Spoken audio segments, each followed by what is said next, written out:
Assalamualaikum warahmatullahi wabarakatuh. Kami mahasiswi dari Institut Agama Islam Bunga Bangsa Cirebon, Prodi PGMI kelas 4A.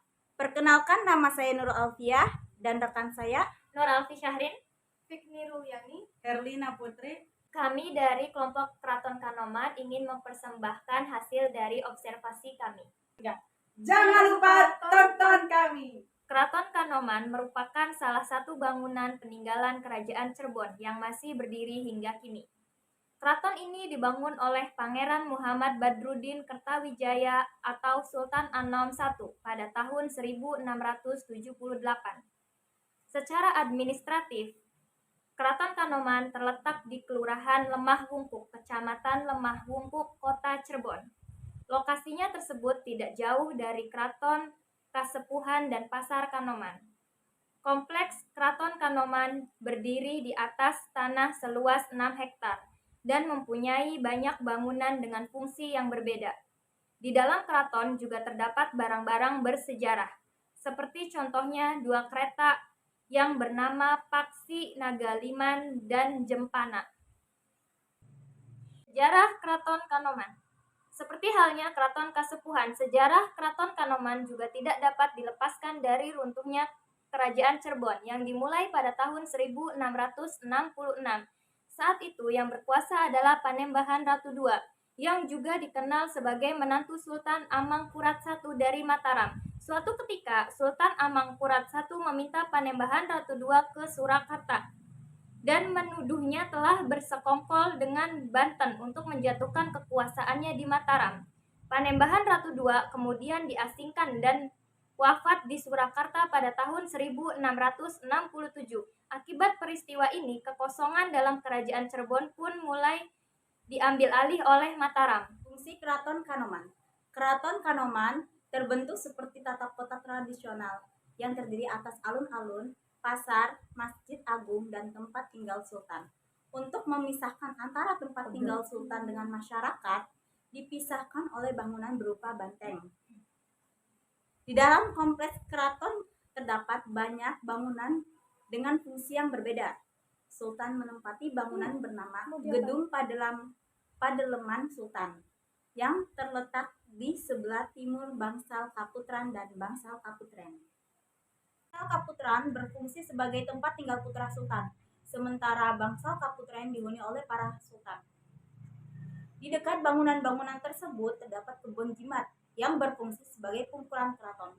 Sultan juga membangun Taman Kebon Raja yang letaknya berada di sebelah barat Mande Mastaka.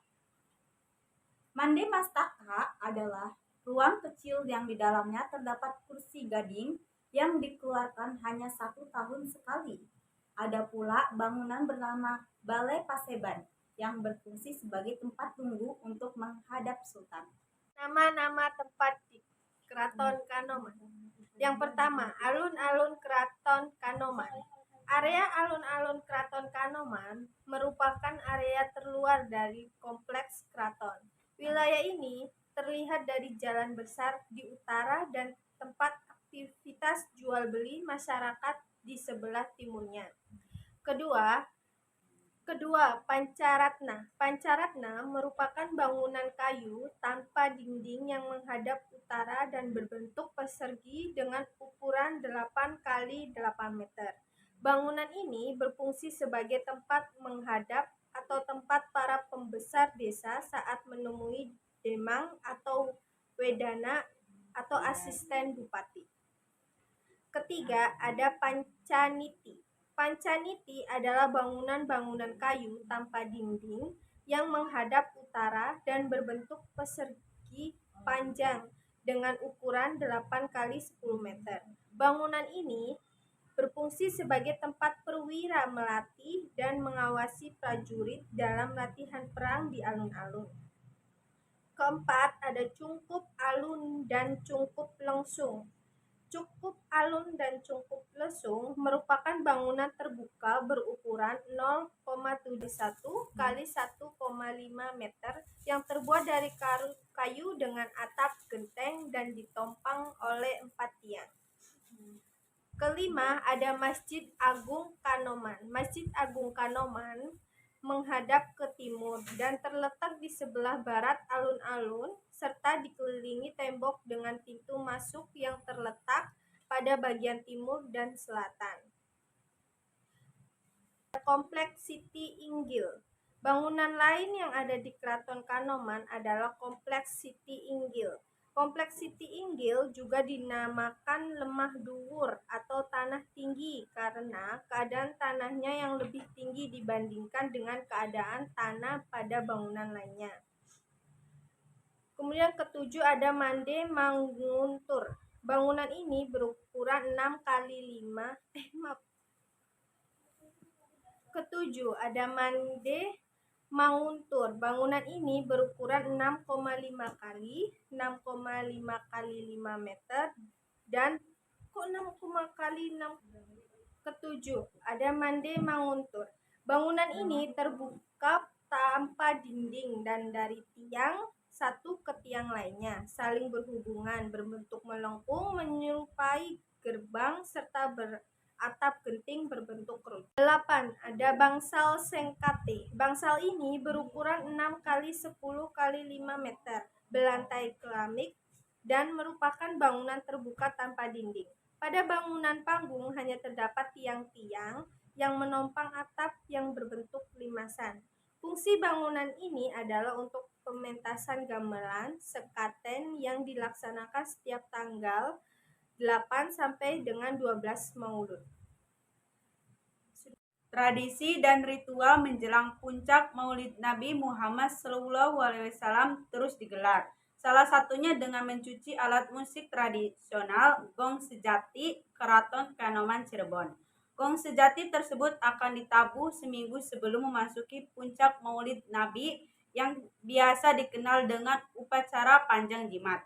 Gong sejati dicuci untuk tabuh mengiringi tradisi gamelan sekaten.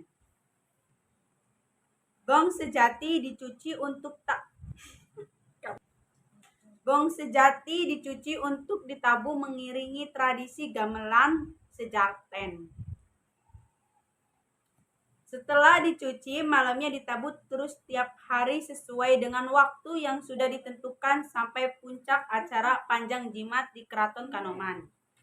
Diketahui, gong sejati ini sudah berusia sekitar 740 tahun, tetapi masih bisa ditabuh, padahal sebagian besar kondisi gong sudah rapuh. Ratu Arimbi,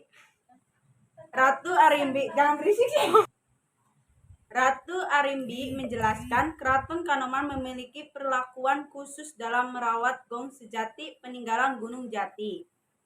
Prosesi ritual pencucian seluruh alat musik gamelan itu menggunakan bahan alami. Para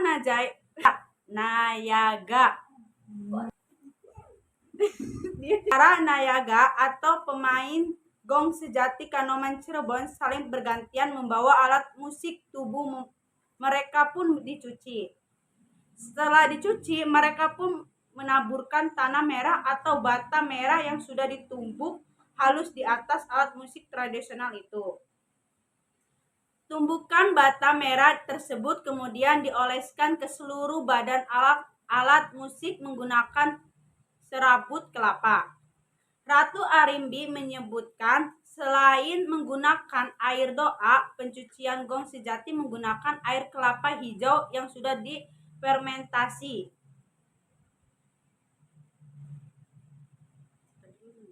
Selain usianya yang sudah ratusan tahun, diketahui para nayaga atau pemain gong sekati adalah orang terpilih. Ratu Arimbisi, gong sejati merupakan salah satu benda pustaka peninggalan Keraton Kanoman yang tidak biasa. Sementara itu, pada prosesi pencucian di musala Keraton Kanoman Cirebon, warga maupun pengunjung. Pada prosesi pencucian di musola Keraton Kanoman Cirebon, warga maupun pengunjung rela berdesakan mengambil air bekas cucian gong sejati.